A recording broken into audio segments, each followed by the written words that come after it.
नमस्कार, मी श्रीकांत उमरीकर. आपण पाहतात अॅनालायझर. लाईक करा, शेअर करा, सबस्क्राईब करा. अॅनालायझरचं ॲप डाउनलोड करा.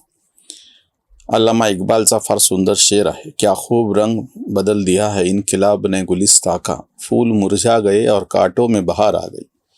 फूट शिवबाठामध्ये पडली काय, आणि तथाकथित सगळे लिब्रांडू पत्रकार विद्वान काय पद्धतीनं छाती बडवायला लागलेत, काय रडायला लागलेत.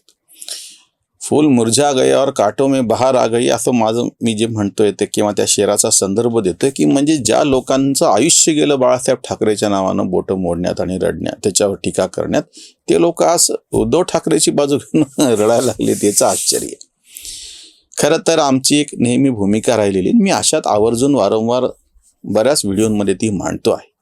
राजकीय कार्यकर्त्यांनी काय करावं त्यांचा प्रश्न, बरोबर असो किंवा चूक असो, त्याच आपल्या पक्षाला चिटकून राहायचे, त्याचंच कौतुक करायचे, नेता मोठा म्हणायचे, प्रवक्ते तुम्ही बघता, आणि मोठे मोठे दावे करायचे की ज्यांची काही अवकात नाही एका प्रदेशापुरती असूनही तृणमूलचे खासदार प्रवक्ते कसं म्हणणार की ममता बॅनर्जीच पंतप्रधानाला लायक कशा उमेदवार आहे. समाजवादी पक्षांना अखिलेश म्हणजे जगाचा नेता वाटतो.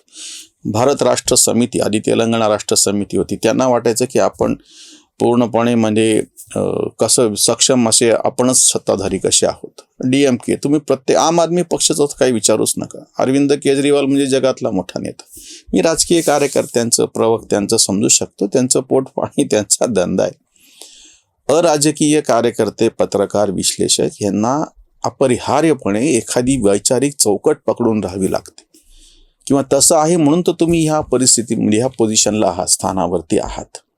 एखादा विचार तुम्ही जेव्हा महत्त्वाचा मांडता, त्याला अनुकूल जो राजकीय पक्ष असेल तुम्हाला त्याची भलावण करावी लागेल, आणि जेव्हा प्रतिकूल निर्णय घेतला जाईल तेव्हा त्याच्या विरुद्ध टीका करावी लागेल. पक्ष कुठला आहे असं नाही जमायचं. जर तुम्ही एकदा अशी भूमिका घेतली की बाबा कृषी कायद्याचा विषय होता ज्याच्यावरती आम्ही वारंवार भाजपला टीका केलेली आहे, आणि भाजपचे जे काही सगळे समर्थक आहेत, सहानुभूतीदार, ते सगळे त्या मुद्द्यावर आमच्यावर भडकतात, शिव्या घालतात.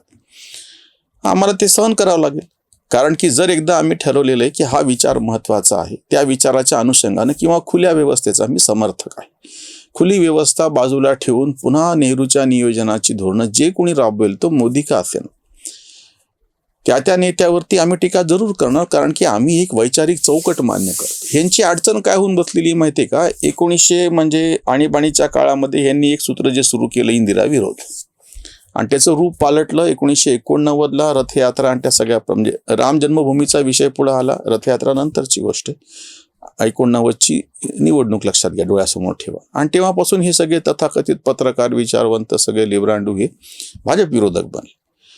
म्हणजे विरोध इतका टोकाला की त्याच्या विरोधामध्ये जे कोणी असतील ते कोणी का असं ना, म्हणजे कालपर्यंत तुम्ही ज्यांच्या विरोधामध्ये आंदोलनं केली अक्षरशः तुरुंगात गेले हे राजकीय कितीतरी कार्यकर्ते, प्रत्यक्ष राजकीय कार्यकर्ते वेगळीच गोष्ट, पक्षाचे जे होते ते, हे तुरुंगात गेले, सगळं केलं, आणि आता प्रत्यक्ष त्याच काँग्रेसच्या मांडीला मांडी लावून बसली. ही किती कमाल. का तर त्या भाजपला विरोध करायचा. आत्ता डाव्या पक्षांचा केरळमध्ये काँग्रेसनी पराभव केला, आणि तरीही त्यांचे प्रवक्ते आत्ता सुद्धा टीव्हीवरच्या चर्चांमध्ये येऊन राहुल गांधी कसा नेता आहे, काँग्रेस कशी बरोबर आहे, भाजपचं कसं वाटोळं झालं पाहिजे. केरळमध्ये जेव्हा अदानी समूहाने गुंतवणूक केली तेव्हा ती कशी बरोबर होती, आणि भाजपच्या राज्यामध्ये केल्याच्या नंतर ती भ्रष्ट कसं आहे, इतक्या टोकाला जाऊन ही मांडणी करतात. आज हे सांगायचं कारण म्हणजे शिवबाठामधले जी फुटाफूट झाली, त्याच्या नावानं बाकीचं सोडा, मी त्यातलं भारतातल्या बाकीच्यांचं काही हे करत नाही, पण मराठीमधले जे सगळे आम्ही पत्रकार आहेत, विचारवंत आहेत, ते जे गळे काढून रडायला लागलेत, ती मोठी कमाल.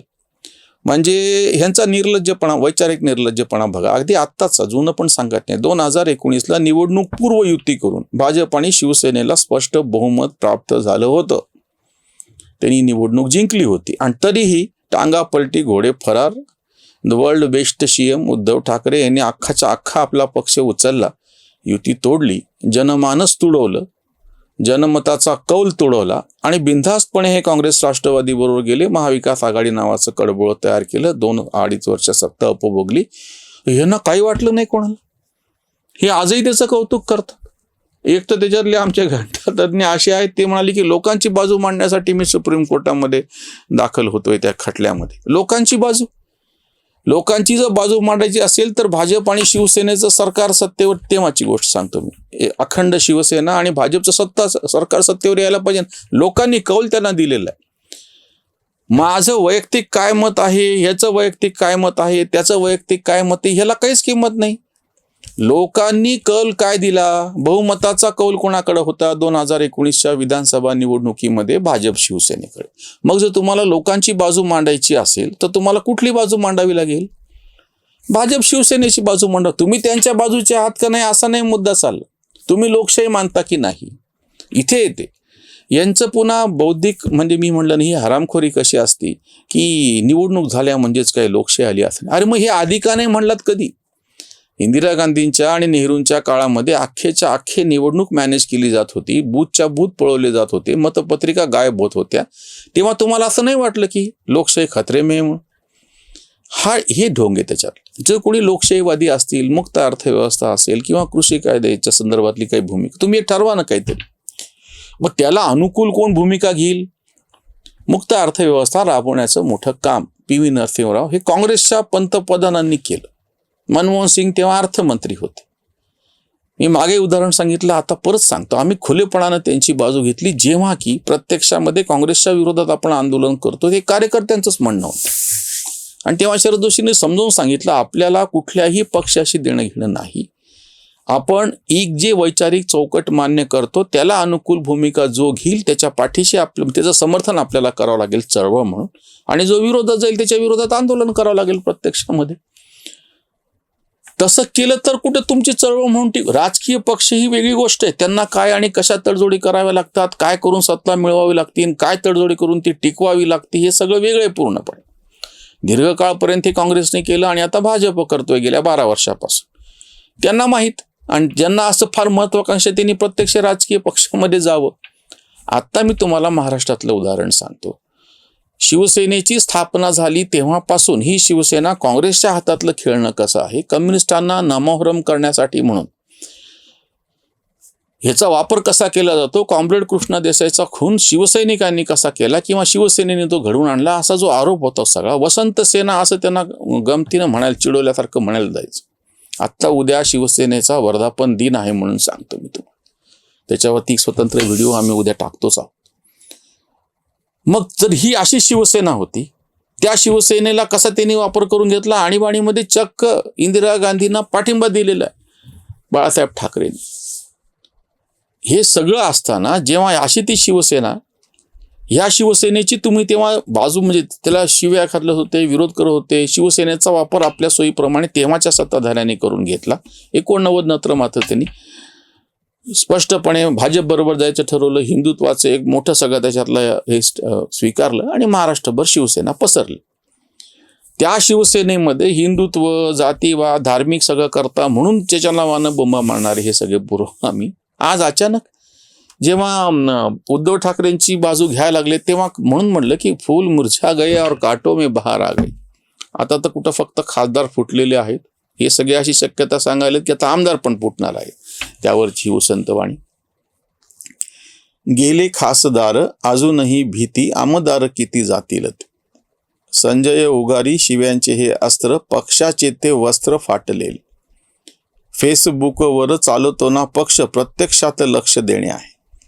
जाणाऱ्यांनी जावे, कधीचेच गेले, संघटन मेले राज्यभर. जाण्यासाठी आता उरले ते कोण, उरतील 2 पिता पुत्र. जरी उद्या आहे हा वाढदिवस, तो काढ दिवस झाला आता. कांत म्हणे बाण गेले सारे आता, रिकामाचं भाता उरलेला, रिकामाचं भाता उरलेला. खान पाहिजे का बाण पाहिजे, असं आमच्या परभणी आणि इथे छत्रपती संभाजीनगर 2 मतदारसंघामध्ये फार गाजलेली घोषणा होती. काँग्रेसने एखादा मुस्लिम उमेदवार दिला की त्याच्या विरुद्ध एवढी एक प्रचार करायचा आणि त्या निमित्तानं बिनधास्तपणे निवडणूक जिंकायची. अजूनही या दोन्ही मतदारसंघामध्ये 98चा एक अपवाद वगळला तर आज तागायत कधी काँग्रेसचा उमेदवार किंवा दुसरं कोणी जिंकलेलं नाही, फक्त शिवसेना जिंकलेली. अगदी फूट पडल्याच्या नंतर सुद्धा शिवसेनेचा उद्धव बाळासाहेब ठाकरे गट आमच्या परभणीतून निवडून आला होता. संजय जाधव ते आता इकडे एकनाथ शिंदेकडे गेलेले आहेत.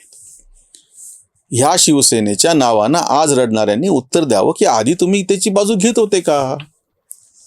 आणि आता तुम्ही काय घ्यायला लागलात? तुम्हाला ह्यांची काय विचारसरणी वगैरे काहीच नाही. फक्त ते भाजपला विरोध करतायत ना, ते भाजपच्या विरोधात आहेत ना, संपलं. ही जी नकारात्मक वृत्ती, मी परत सांगतो, राजकीय पक्षाचं म्हणत नाही मी, ते कधी कोलांट्या उड्या मारतील. उद्या हसायची पण गोष्ट होऊ शकते की स्वतः उद्धव ठाकरेच भाजपमध्ये निघून जातील. मग तेव्हा हे काय करतील? मी परत एक उदाहरण सांगतो. निर्भय बनववाल्यांनी 2024च्या लोकसभा निवडणुकीच्या पार्श्वभूमीवरती नांदेडला सभा घेतली. अशोक चव्हाण यांच्या संस्थेमध्ये, त्यांच्या सभागृहात अशोक चव्हाण समोर बसलेले, आणि हे तेव्हा अघोषित आणीबाणी कशी आहे याच्या नावानं ओरडायला लागलेत, भाषणं द्यायला लागलेत. आणि 2 महिन्यात स्वतः अशोक चव्हाण उठले आणि गेले भाजपमध्ये निघून. त्याच्यामुळं आज हे जे शिवसेने उद्धव ठाकरेच्या नावात, पक्षाच्या नावानं रडायला लागलेत, उद्या उद्धव ठाकरे जर निघून गेले भाजपमध्ये तर ह्यांनी काय करावं?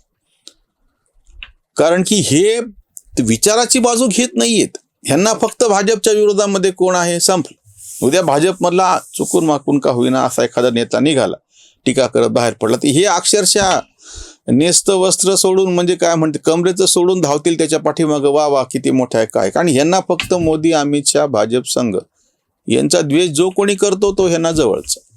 अशा नकारात्मक पातळीवरती परत सांगतो मी, राजकीय संघटन आणि राजकीय कार्यकर्ते वेगळा विषय, त्यांनी काय करावं त्याचं आपण वेगळं विश्लेषण करू.